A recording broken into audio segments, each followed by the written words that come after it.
Welcome to a new edition of the Neon Jazz interview series with Kansas City jazz pianist Eddie Moore.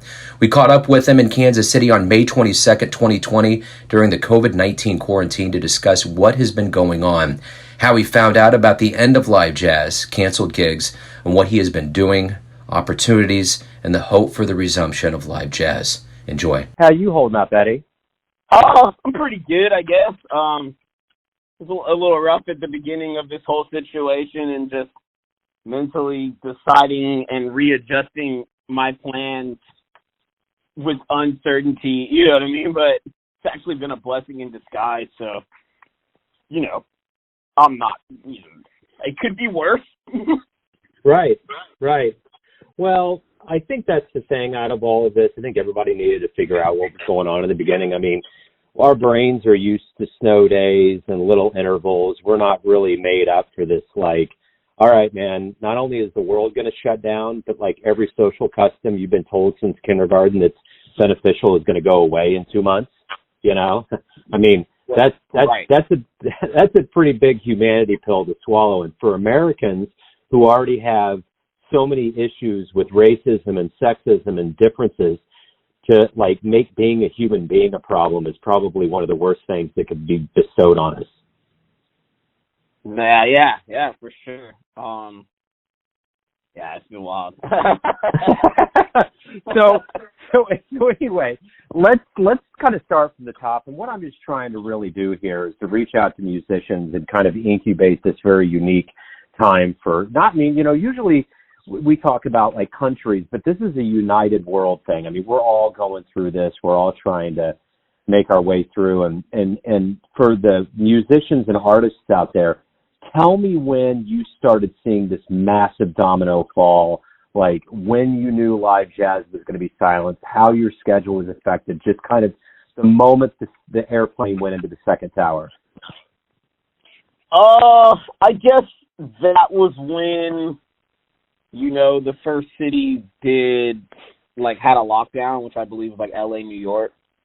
We all have tons of musician friends there, and once I kind of saw that going, I knew it was going to be a kind of a countrywide thing. And so you could kind of anticipate that, the domino effect and seeing maybe all the dates you had for a year gone. I mean, once we went into this lockdown, I already knew we weren't doing gigs.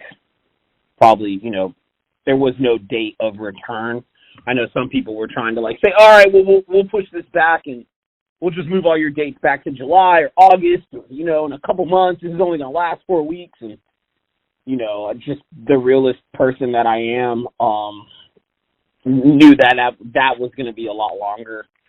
I guess what freaked me out the most was just I was in the middle of, releasing a new project and how that was affected and all the things that I had planned. Was I still going to be able to use the tools that I needed and get the pieces, Yeah.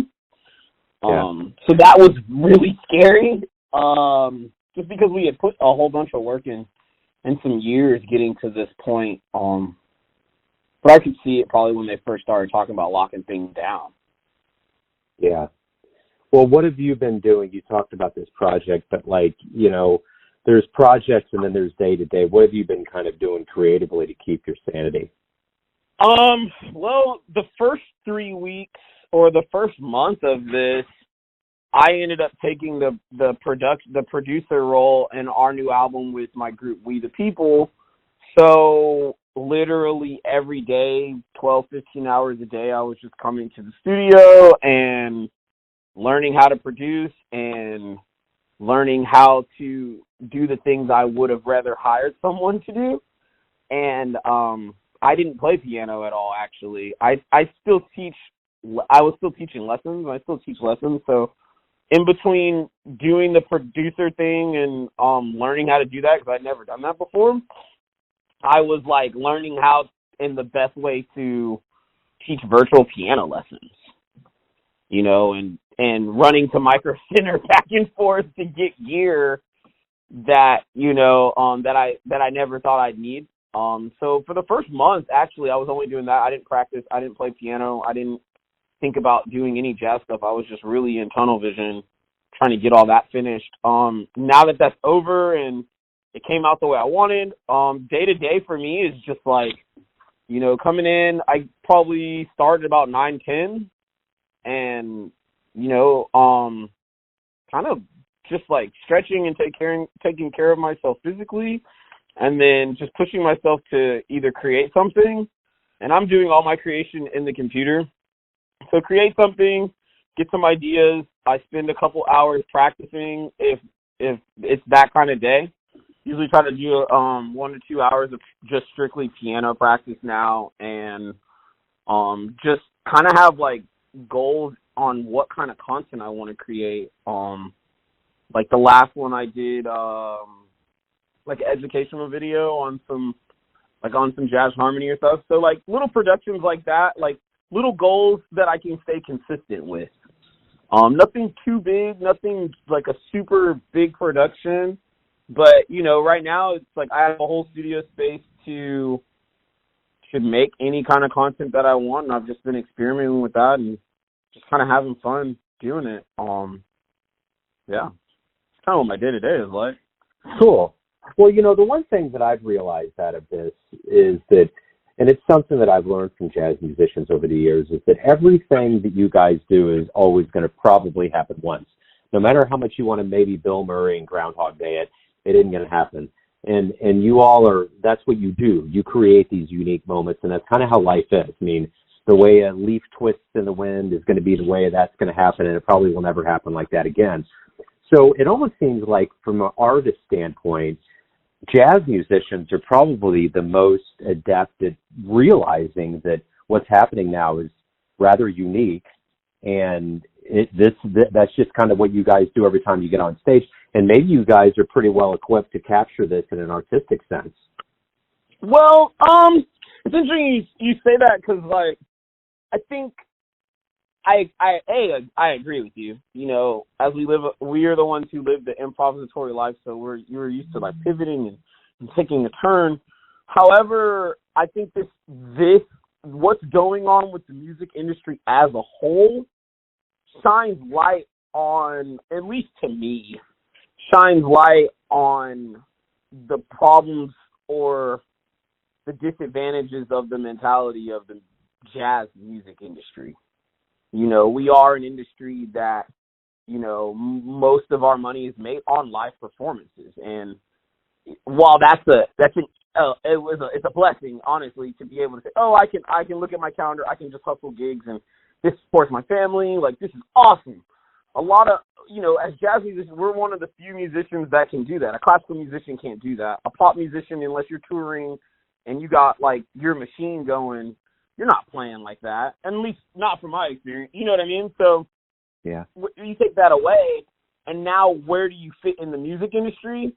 I see, and even for me, it took me a minute to see that lane, but as for jazz musicians, what does that mean? And I think that while I agree with what you said, I think that part of it is also something that half of the culture is ignoring, and the other half is coming to with open arms.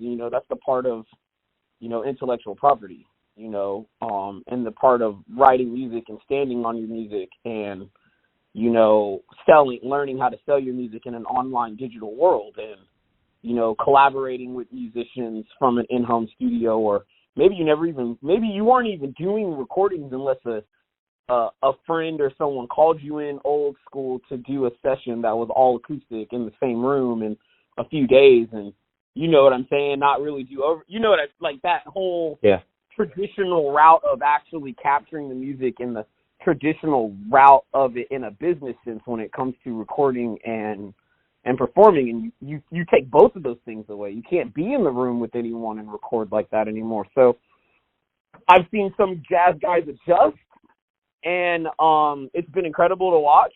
And then I've also, some of my fear is that, the jazz industry as a whole is struggling to adjust to that. What does that mean? You know what I mean? If you can't perform, Yeah. what do you do? So, and that's, I think music technology is everything right now. Like, if you aren't, I guess, since this is, an interview, then it's like, for the dudes who are maybe on the fence of diving into music technology and the production and the producer role, just come to it, find your lane in it, make the music that you like, whether it's all going to be jazz influenced because that's in your spirit. So don't even worry about that part or losing yourself in something else, but do that because, you're not doing CDs anymore. And any collaboration you do is going to be you recording yourself and learning how to get your best sounds as an engineer and a producer and manipulating the DAWs or computer programs to create your art. I think that's bigger than ever right now. And you say, the performance side, it's like, learn about streaming. That's the other thing. Like, you got to learn about streaming. You also got to be an engineer to run the cables, run the lines, know what you need, work, you know what I mean? And we've all seen, like, on these versus battles, like, bad examples of that from top-tier artists that are getting embarrassed on the internet because they don't know these things.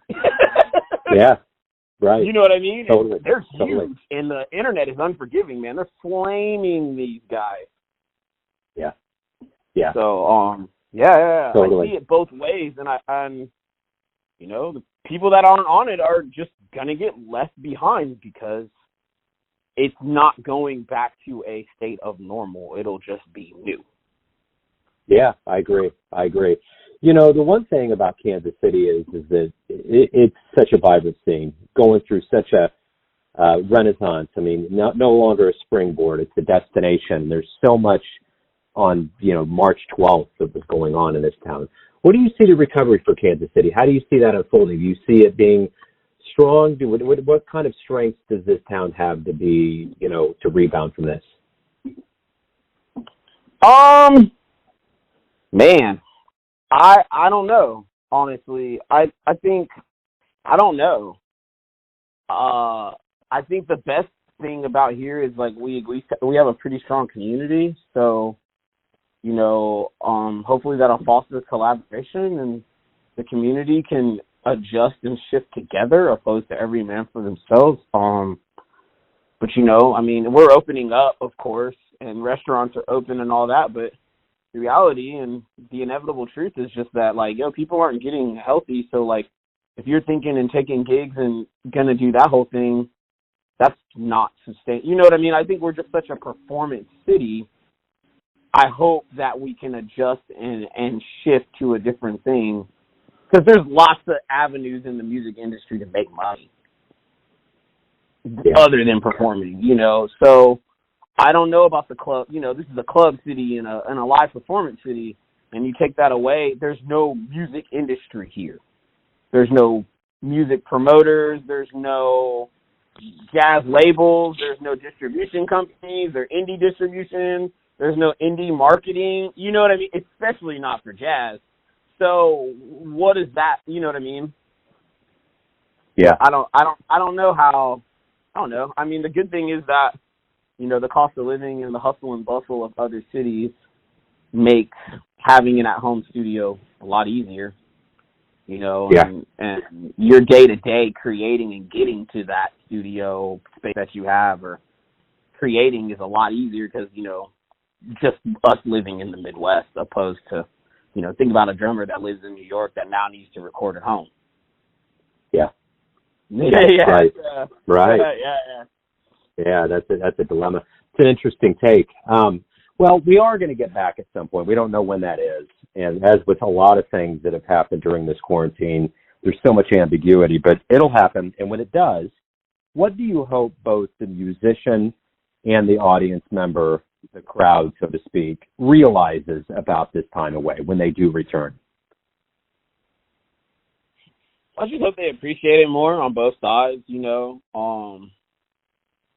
don't take it for granted, to our artist friends and as the artist, it's like, what does it now mean to perform, monetarily? Are you still going to be doing that for what you were doing before as far as price? And then as far as like content, are you still going to be playing the things that you were doing before, or are you in a new realm now where it's like all about the intellectual property and standing on that as an artist? I think that's another thing that this is shining light on. And then for the audience, it's like,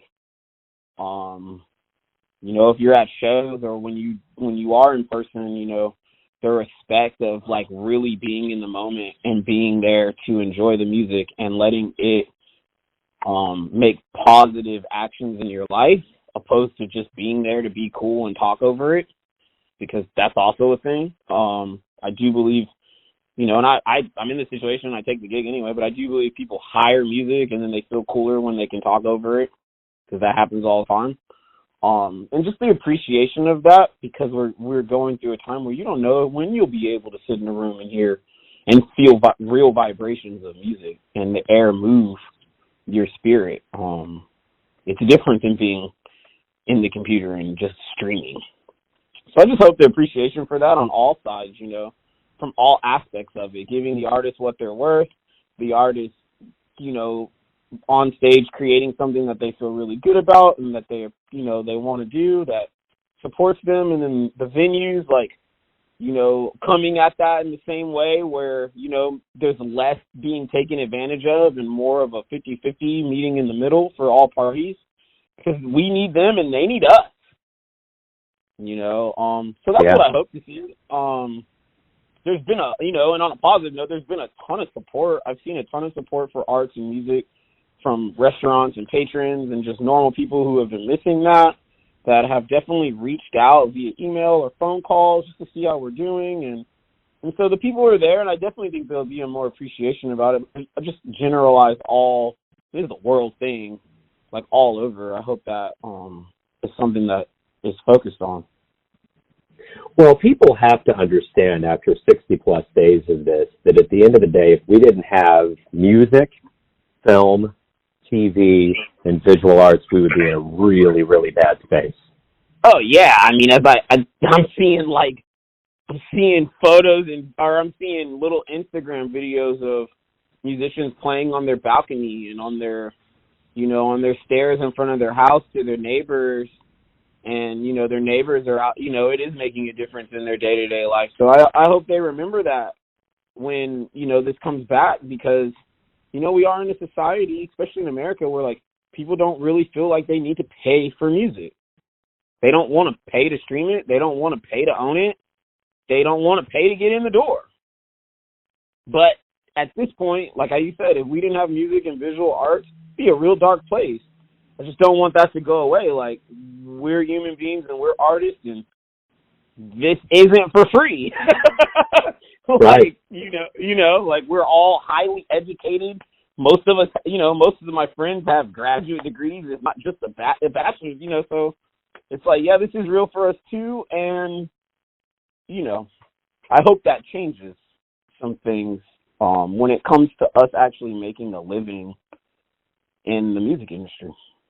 Yeah, I think so. I think it should. And, you're not driving to Micro Center to get equipment because you're not, this is free. You right. got to pay for all these things. That's just the way it is. And hopefully people realize that. And even these streaming services and these other places need to understand that, it's a profession and it's valid, and it's like anything else out there. We talk about these frontline workers, and I get that. I 100% get that. But I also, too, believe that artists just tend to kind of be, they just don't get looked at in the same way. And we don't. So, and they don't should. know when, just because the country goes back to normal and people start opening things, that doesn't mean that our industry is going to come back in full force. Even when things, you shut down concerts for everyone from Beyonce and Jay-Z to like the average dude playing in a restaurant, and the longer we go adapt on both sides, musicians and artists adapting to that and a life without gigs, the more it changes our industry, the more people will probably, artists will probably find other things that pay better where they might not want to perform anymore because it's just not worth it monetarily. And the other, I play piano, so that's a whole other thing than someone who plays trumpet or saxophone who can bring their own instrument to the gig. Like, I'm stuck playing whatever's there in the condition it's there, it's in. And then if I want to bring extra pieces and timbres that I like as a keyboard player, there's some other circumstances that I have to address to the person who hired me, to the venue. So, when we've had to deal in a situation without that, it might change some things where guys are like, hey, man, I'm not really feeling this. I don't know if I want to tour and not make anything when I could just stream and reach a bigger audience at home. You know what I mean? So it changes it. It doesn't necessarily mean that, people can be together in large crowds at venues to experience music. So the music industry right now is, we're trying not to be dark about it and we're all staying creative, but who knows? We don't know where it'll be. I don't even think labels and the Grammy Recording Academy knows where we don't know where music will be, honestly, which is a weird thing. So, yeah, and we all need it. It's something that we all need to brighten our days and make us feel better. But as a creator, and it's just kind of weird to say, I don't know when this is coming back, and I don't know where this is going, and it was already hard enough to make money selling and streaming your music at 0.5 cents a play. Yeah. Right. Yeah. That's, I had a sneaking suspicion as this kind of started probably about a month into it or somewhere around there. I started thinking about all of the really big musicians that have multi-million dollar homes in the Hollywood Hills that have done nothing but release albums and tour their whole life. And now they don't have to worry about money. They get to hang out with their family in the sunshine. They have all of the amenities around them. And they may be taking a collective breath saying, why? I have a funny feeling there's a lot of people that may just be like, you know what? And I've talked to some of those musicians. They're like, this is the greatest thing in the world. I just can't imagine, because they just have the latitude to do that. And that's talking about people that are your Beyoncés and some other people that have that latitude. But I think there's going to be a lot of people that just may be like, you know what? I got the meaning of life. People can grab this moment as a spiritual awakening. They can grab onto it as, an existentialist saying, the waiting for Godot moment they were looking for. I think there's a lot of people that are going to come to some real crossing guard points. But the good thing about jazz, no, go ahead. No, I'm just agreeing. You're absolutely right. Well, and all I was going to say too, one more thing is that jazz is not a music that people get into because they're like, oh my God, I'm going to make a ton of money. They get into it because they feel it. And I think that's the thing that's always going to be resounding about this art form. And you even go back to the race riots that were happening and clubs were getting burnt down, and John Coltrane made a Love Supreme. And that wasn't because a label told him, we want to really push this. That was because he felt it. And that's the reason. And a lot of those cats felt it then. It wasn't like bebop was born because there was a record executive in a high-rise in L.A. with a filtered cigarette beating his fist on the desk saying, we have to make this. This was these guys that were living the life saying, we're going to do it because this is the way we feel. Right. And I feel that way. I mean, I feel like those types of provisions that you said in like the time of the race riots and like, club, and record labels telling jazz musicians what to do. I personally feel that on the performance side, like from venues and festivals and it's weird for me because, like how you said, this is an art of the freedom of expression. So, I'm kind of excited about where we're going because right now, those entities don't have the leverage to tell you that anymore. You know what I mean? So it's like I love performing, but there's a big part of me now that's like, yeah, well, I don't have to say yes to this, or I don't have to worry about performing, or if I can be myself tonight, or do they want me to be someone else? We have, you can present to your audience with no middleman, just straight up right now. And it's a good feeling, I hope that when we get back, I hope to see more jazz musician owned venues that, cater to the freedom of expression and really foster that after this. I hope that this is a fresh beginning artists can get more on the business end and create opportunities and stages for other artists to be free, opposed to us playing the game. Because one thing that I've seen is, like, you know, who has the audience, the venue or the artist? Who's promoting harder, the venue or the artist? Well, I mean, you know, when that comes to an online thing, does the venue have all the email list of all the patrons who come in regularly and buy drinks and buy tickets, or does the artist? Yeah. You know what I mean? So it's like, yeah. The leverage as an independent artist, I think, is bigger than ever, but you have to be thinking about the business in the right way. There's a huge opportunity right now and investment, you know, for when things do go to a new normal, but thinking about the business in the right way. So I'm actually excited because we are at a point where we can change that, because I'm tired of being told what to play, what not to play, what to wear, what to not wear, what to say to them. You know what I mean? Like, that's just not even part of the culture, and I hear it so much. That's just me. I know everybody doesn't, but I'm in Kansas City as an African-American intellectual property creator, and I hear that a lot. And it's not right, and it actually just makes me not take the gig anyway. So, you know what I mean? Right. Like, yeah, totally. I'm kind of like, whatever, you know. Hopefully more, you know, this is going to be a new beginning, and hopefully, you know, including me, like, I can get a venue and get some space, and we can start fresh and do some things and really make it how it should be.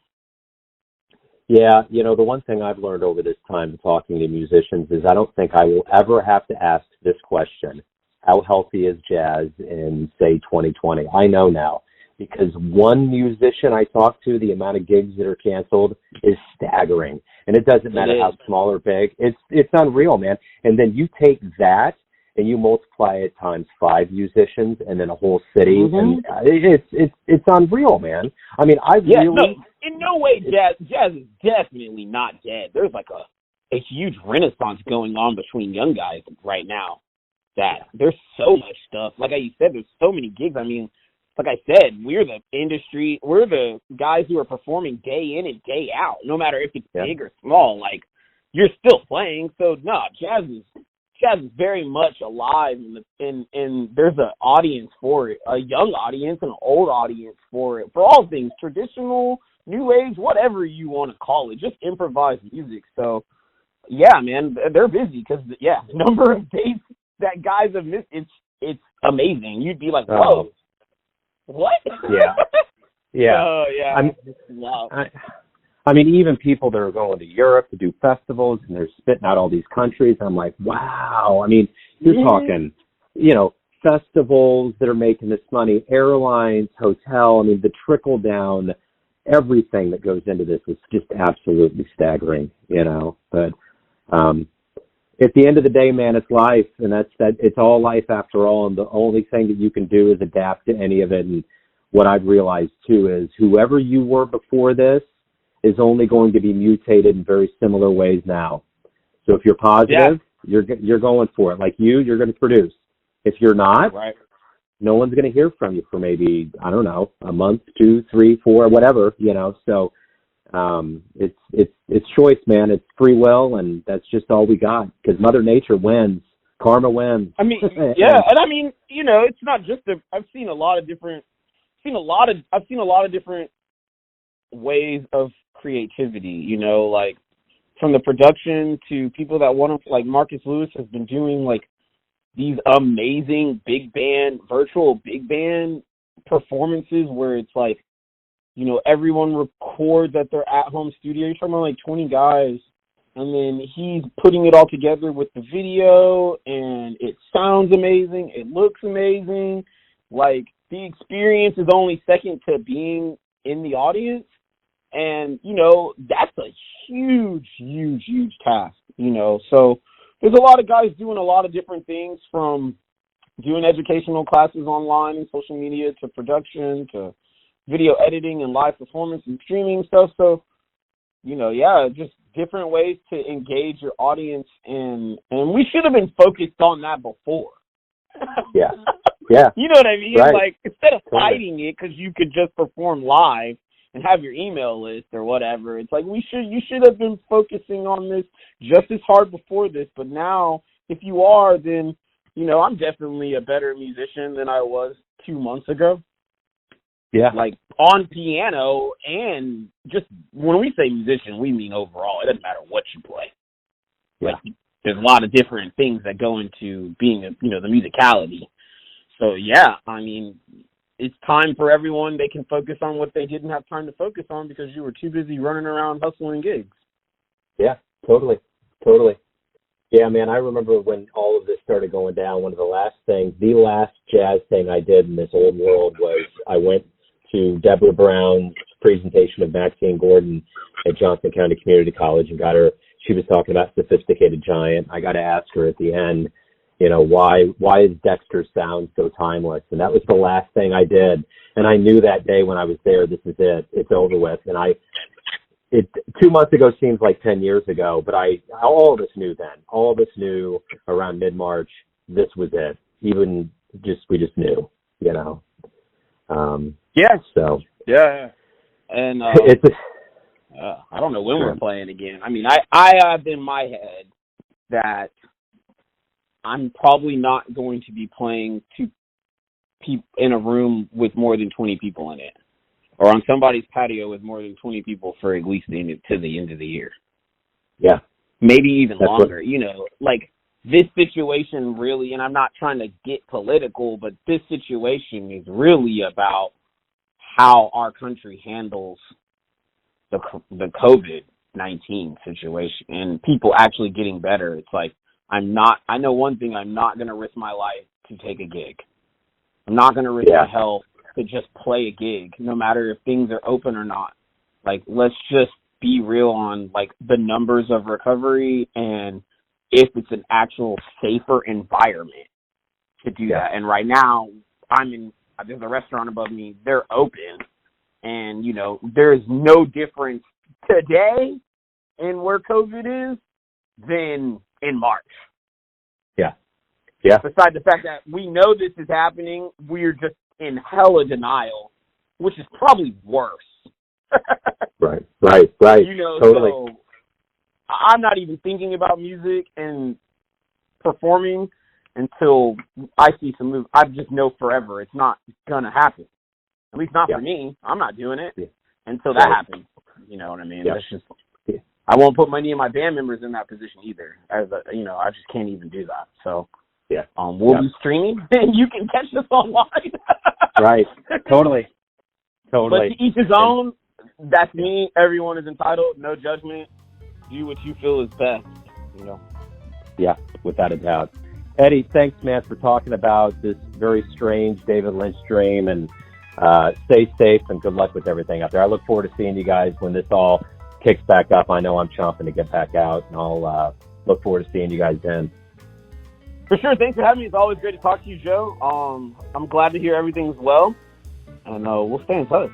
Thanks for listening and tuning in to another Neon Jazz interview, where we give you a bit of insight into the finest cats in Kansas City and spots all over the world, giving fans all that jazz. And thanks to Eddie for being such an ambassador for music and his time.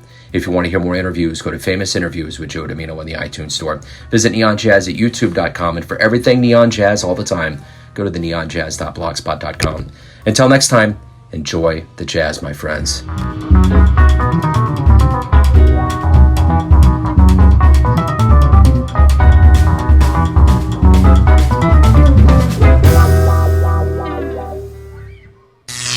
Neon Jazz.